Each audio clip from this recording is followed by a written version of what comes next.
Today we're going to talk about skin, and for you to understand exactly what happens over a period of about 2 years with skin therapies.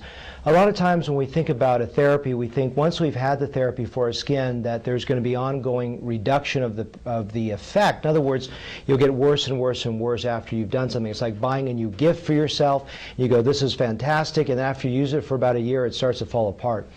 Interestingly, what I want to do is explain to you quite the opposite of how if the proper treatments are done for the skin, that actually your best effect is about 2 years out. So I want to explain to you what that means. I'm not going to get through all the little details because it's already been sort of encapsulated in other types of videos, but I think this is a good synthetic video where I can put everything together and have you understand this better.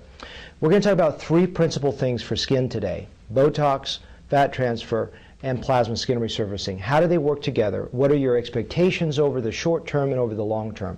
That way you can sort of have a projected understanding over the first 2 years of where the result will be headed. In fact, all three of those things will improve over 2 years instead of begin to get worse.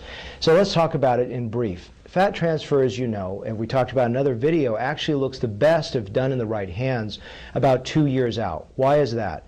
Well, I always use the model of a hair transplant in the sense that when you put a graft into a head for a hair, the hair doesn't start growing at 2 weeks or 5 weeks or even 3 months oftentimes. Most oftentimes, when the new blood supply is there, it starts at about 6 months and continues to improve up to about 2 years. So the fat transfer, you go through that initial swelling, it starts to dissipate, you go through that little bit of a nadir, a dip where it doesn't look so good, and starting at about 6 months onward, it continues to improve. So you're really maxing out at 2 years. Now, why does that relate to the skin? We have talked about it before in two regards, and I want to summarize that again because you probably don't think about fat transfer as helping the skin. You probably just think it's to rejuvenate your face, which it does, obviously. It's the primary intention. But there's two reasons. One, we talk about lighting, which is the idea that when a face is flat and deflated and there are many shadows, because we always live with overhead lights hitting us, that once I create the nice convexity and there's light bouncing off a cheek, bouncing off a brow, bouncing off the anterior chin, you have the perception of youth, even from a great distance. And beyond that, you also have lighting on the skin. When the skin is well lit, it looks good. When the skin is poorly lit, it looks bad. But if you think about it, day in, day out, we just live in a world with overhead lights, unless we're sort of in like this studio where there's more diffusion. We always live in a world with overhead light, and we always look bad. So the skin will look better when there's more convexity and light. So that usually continues to improve over 2 years. The same thing is true in terms of some stem cell changes. This is a purported thinking that after about a year or two, your skin actually gets better over time with fat transfer. And the reason is the fat can have some stimulatory effects on the skin. This is not a guarantee, but it's something that I see quite consistently, that the skin softens and over time. And that, again, takes about 1 year to 2 years to really see that result. So the skin changes that I'm talking about in fat are moderately apparent early, but they're truly in full effect about 2 years out. So I want you to think of that trajectory of ongoing improvement over 2 years.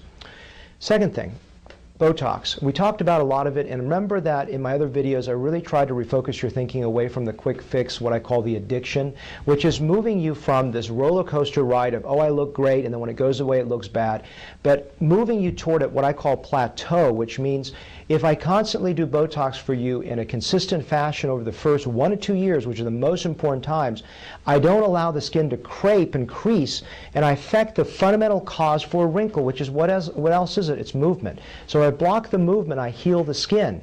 But the thing that I want you to understand about that roller coaster to plateau is that early on, when it looks good, you're just getting the quick fix. But if you stay consistent with it long enough, the skin begins to heal because you're not creasing it. I use the analogy of a shirt. So with a shirt, if you wear the shirt all the time, it's constantly creasing, but if you let the shirt hang up long enough, the wrinkles begin to fade over time. It's just like that with your skin, except a shirt never heals because it doesn't have the capacity to heal. Your skin does. So consistent Botox, especially in your first 1 to 2 years, will give you profound healing about 1 or 2 years out. So once again, moving away from the concept of the quick fix and understanding that your skin will look better with Botox in 2 years, even after 2 years if you stop for a while, because I've had enough time to create a consistent pattern of healing where your skin is healed. So once again, that 2-year trajectory of your skin looking better over that time.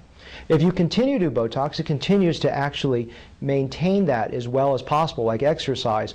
Consistent exercise, if you stop it, you'll start to slow down in terms of your health, but if you do long enough time, it'll continue to heal. So I wanted to have you understand the trajectory of Botox is just like a fat graft. They both get better over 2 years, except the Botox you need to consistently apply, and the fat transfer is really a one-time deal.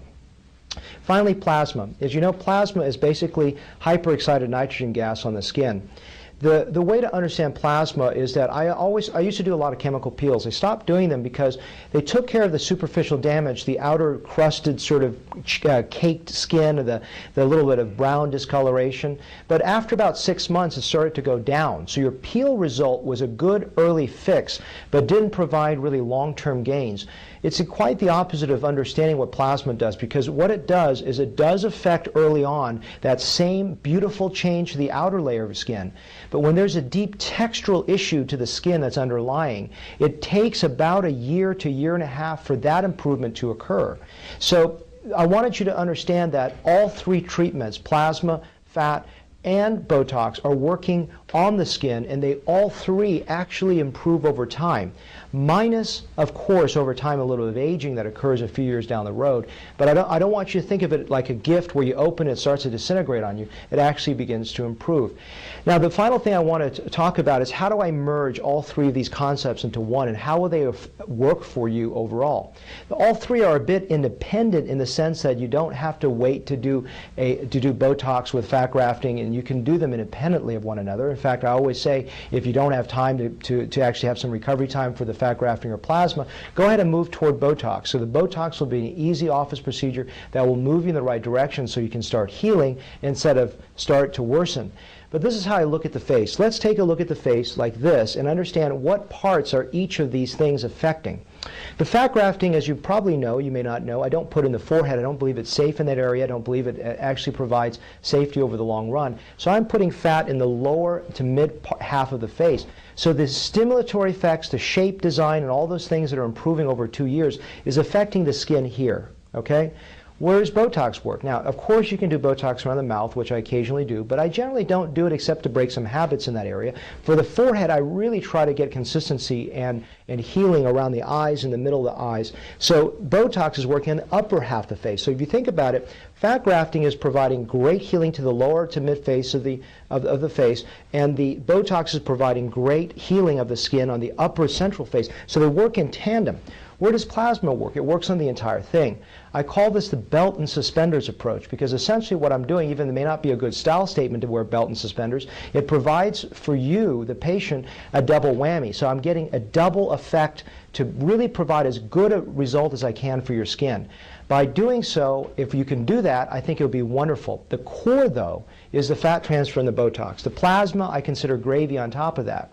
And then on top of that, if you work with your esthetician and you work with the person that can help with you with a daily regimen to help your skin in terms of counseling about sun avoidance, about counseling about not smoking, and counseling on good nutrition, counseling you on hydration and moisturizers. That's something that I don't really do because it's out of my sphere of influence, but it's a great way to partner with an esthetician so you understand how each part can work together in unison to help your skin. Hopefully that was a good overview for you to understand how each of the different components that I work with affects each part of your skin, and remembering that concept of the belt and suspenders so you can understand more of a universal approach towards skin management.